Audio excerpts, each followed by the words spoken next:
Right, so I figured I'd make a video on this. I don't know if anybody's going to want to watch it or not, but basically, back in the old days, what it was like going to the gas station compared to what it is now, and kind of how it changed when I was a younger person.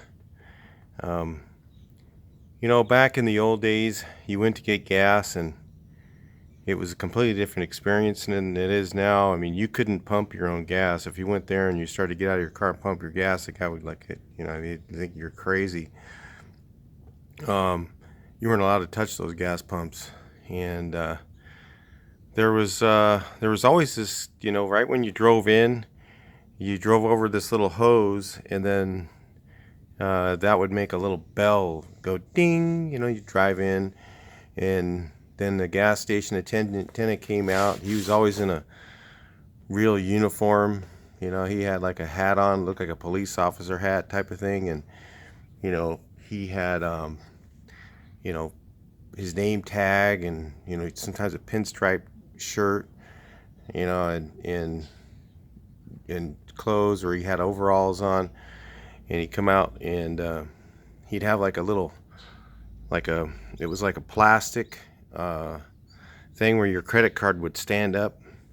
If you gave your credit card to pay for gas, it would stand up in it, and it had like a little place for the receipt. It was like a little clipboard thing that they had. All the gas stations had the same thing, and so the gas station attendant, would say, "Oh, what do you want?" You say, "Oh, and then give me $3 worth," or you could say, "Give me, fill her up," or whatever, and he'd do whatever you wanted to do. And if he was over a penny, you got that for free. So he'd make sure that pump stopped right at the exact time. And some of those guys were really good. You just see they'd listen. All of a sudden, yeah, boom, and he'd let go, and he'd be right at exactly. If you said $3, boy, it was right on the money. And so they didn't have to slow down or anything. They'd just go right up to the end, pow, and he'd just let go of that pump. He knew right when it was going to hit, and because his boss would be on him if he didn't have it right. And every gas station had a service center, and today, they didn't have. You were lucky if they had a soda pop machine in the gas station, and if they did, it was one of those old ones. Usually, I remember going to one of those, and it was in a. It looked like a cooler, with a lid. You had a lid. You opened it up, and it was like a cooler, and then there was like a maze where you put your dime in, and then your dime, believe it or not, and you'd run your soda pop through this little maze thing, and it would come out only when the dime was in it, and it would pull out. You could pull out your soda pop, not like those stand-up machines, because they always had whatever the older one was. They didn't have a up-to-date one usually in the gas stations. I mean, we used to travel the United States. I mean, when I was a kid, my mom was from back east in New England, and my dad was from California, from Paris, California, lived in Riverside, and we used to have to travel back and forth to Maine, where my grandmother lived. So we used to drive. Of course, you didn't fly back then. You'd always drive because, there was a train, and there was airplanes, which were really dangerous back then and really, really, really expensive. And then you had, your car, and that was it. And I even did it in Route 66, and I remember driving down Route 66 and going over those, they had these whoop-de-doos going through the desert, back in the old days. But I was talking to you about the gas stations. But the gas stations were, you didn't have, there was always a mechanic on staff. They always had like parts inside. Some of you guys wouldn't even know what this was. They had like all the hoses and everything for all the different cars to be hung up around the top of the thing. And they'd have points, condensers for all these different year models of cars, tune-up parts. There would always be a guy there to fix cars, because back then the old cars, they broke down. They weren't like today where you could drive a car, for 200,000 miles and change oil and do maybe a few little maintenance items, timing belt or whatever. They didn't even have timing belts. But you know, they broke down a lot, you know. And we had a car that was 2 years old going across the United States, and we'd go to the gas station, and the guy would sell us shocks, you know. You didn't even need them, but you know, especially in Utah, it was back in the day. Utah was the worst for selling stuff you didn't need. They'd be like, "Oh, hey, you know, the front of your car's hanging down kind of low," and you're like, "Oh, really?" You know, and then the guy say, "Oh, I think your shocks are bad." Well, if you don't know anything about cars, that doesn't make any sense. Okay, shocks don't make your car hang down low. Okay, springs do that. So that was the kind of thing they used to sell, especially in Utah. That was a real famous area when we used to go through there. My dad goes, "I'm not listening to any mechanics in Utah. We're not going to listen to those guys. Whatever they tell me, I'm not letting them get underneath my hood," because they'd have a little pin in their hand between their fingers, and they'd check your hoses. And, "Hey, look, that one's leaking." He'd pop a hole in your hose, you know, and they'd go under the hood and check your fluids and all that. You had to do that on the older cars. So, you know, that's why VW, you got to check your oil. You used to check it every time you got gas. Every time you got gas, the guy'd come out and go, "Let me check under the hood." You check your oil, check your belt, make sure it's all on there. You know, yeah, the maintenance back then, you have to do a lot more to your car. But they were, you know, VWs were actually pretty good because they didn't have coolant, and that was a big deal, you know, back in the day. So if you could just kind of play around with it and keep it running yourself, it was a lot cheaper to maintain compared to the other cars. But you know, a gas station back then was a prestigious thing, and they used to have this. They used to have the brands that were around back then was Texaco, Shell, of course, always was there. Mobil, you know, back east you have Esso. Here they didn't have Esso in California, but we used to have before Arco. You guys in California, you know Arco.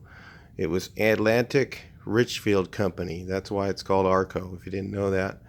And I know that because back before, when I was a kid in the 60s, it was called Richfield. And my dad used to go to the Richfield gas station to get, that was where we got all our work done on our car. So when they changed to Arco, and the reason why you see there was no snacks in a gas station, okay, guys? You didn't go to the gas station and get snacks. They didn't have that.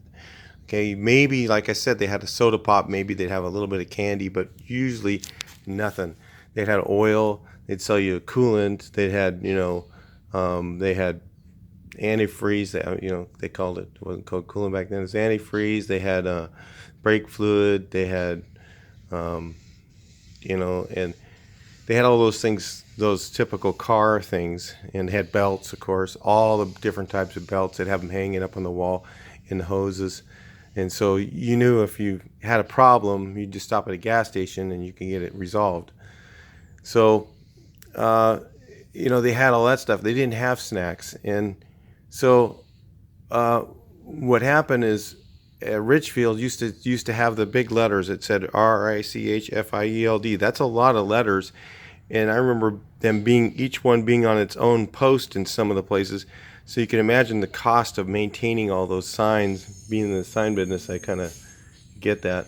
But you know, so they changed to Arco and made it one sign, and it had the little same logo it has now. And that was like super modern in the 70s when that came out. But those Arco gas station, I remember going to Ed Lindsay's Arco, and you know, it was changed to Ed Lindsay's Arco from Ed Lindsay's Richfield, and he was telling my dad, "Well, we're going to be closing up the service station." My dad was just lividly upset. That was his guy to go to for fixing his car for years, and they were closing it up, and he was just mad. And he goes, "Well, what are you guys doing?" And he says, why are you closing up the gas station? I mean, this is, and he goes, "Well, they found out, you know, Atlantic Richfield or Arco found out that it's more profitable for them to have a store to sell stuff." So that's where that all started. It was basically, Arco was the first one. And then the other thing that they did is Arco was also the first one you had to pump your own fuel. So that was a big deal. I remember the first time my dad ever pumped his own gas. He got gas all over the place. I mean, gas all over the ground. He smelled like gas.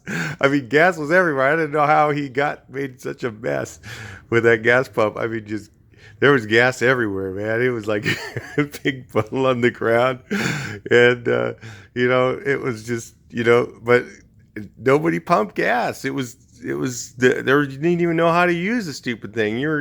The pumps were a little bit more complicated. You had this little thing. You pull up your gas pump, you put it in the car. It didn't have that little spring thing that covers like they do in California. In other states, they don't have that.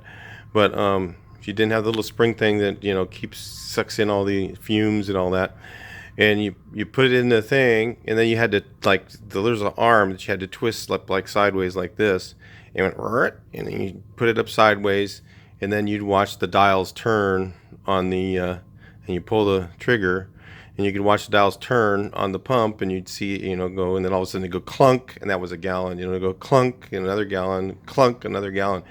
So it wasn't like it was all mechanical stuff. So of course people started experimenting with putting in their own gas, and they found out that it was 2 or 3 cents cheaper per gallon. Back then gas was I remember gas being 50 cents. I remember being a quarter when I was a real young kid, and then it went from a quarter to 50 cents. And I mean, man, you talk about people were just screaming. I remember buying gas for 50 cents a gallon, taking a quarter and going down to the gas station and buying a half gallon of gas in our little metal gas can, going back and putting it in the we had a Honda QA50, if you know what that is, a little Honda 50, not the Z50. That was the one we wish we had. We had the QA50, and riding it for 2 days on a quarter's worth of gas, on reserve most of the time. After a while, it was like put it on regular and then go to reserve. We'd ride for 2 full days, all day long, in the backyard. And but gas was cheaper back then, and we used to, that was probably when I was like 13 years old when it was 50 cents. So, but back in the old days, it was gas was cheap, and it was all over the place. But anyway, I was going to say about this stuff with now, you guys see every gas station has a store. Well, all the other gas stations saw what was happening at Atlantic Richfield, Arco, and they were like, hey, you know what? They're on to something. So all of a sudden, within maybe a 10-year period, all the gas stations started getting rid of the service station, and they started turning that into a store. And it was weird. They started out because they just had these metal buildings, and it was oil-soaked ground in the shop, and they just carpet right over it or put flooring right over it. Some of them, they'd have still have the lift thing in the store underneath the shelf or something, and you didn't even know it was there because they unbolted the car lift, the hydraulic car lift, and they would just have the little round thing that was in the ground, and the air hoses and everything still in there, and they'd throw an air conditioner in there. They didn't have, and again, none of the gas stations had air conditioning. All the employees had to just stiff it out. They were lucky if they had a fan. Now everybody's got air conditioning and everything, so everybody thinks that climate change is all cars. Maybe it's air conditioning, but nobody really wants to think about that, huh? But there's air conditioning everywhere. Where back then it was, everybody just stiffed it out. You didn't even have it in your car. My parents didn't have air conditioning in their car until I think probably almost the 90s is when they started buying cars with air conditioning. They didn't have air conditioning. My dad wouldn't pay for it. It was just like, no, we don't need it. We drove across the United States with the windows down. That was it. That's how you did it. So, gas stations back then was a completely different thing than it is now. They pumped the gas. You didn't pump your own. You weren't even allowed to. And then good old Arco got that all changed up and made sure everybody got it for a little cheaper. And they, started a trend, and everybody followed it. And now there's no such thing hardly. I mean, you might find a couple gas stations that have a mechanic there, but they're not coming out to check your car and all that stuff. They're just there because it's cheap rent or whatever. Maybe I don't know, maybe they still have a store and they still have a gas station, a service person, but most gas stations don't now. And it's because the cars have changed too. So that's why I always talk about daily driver. Those are all things that you have to take in consideration.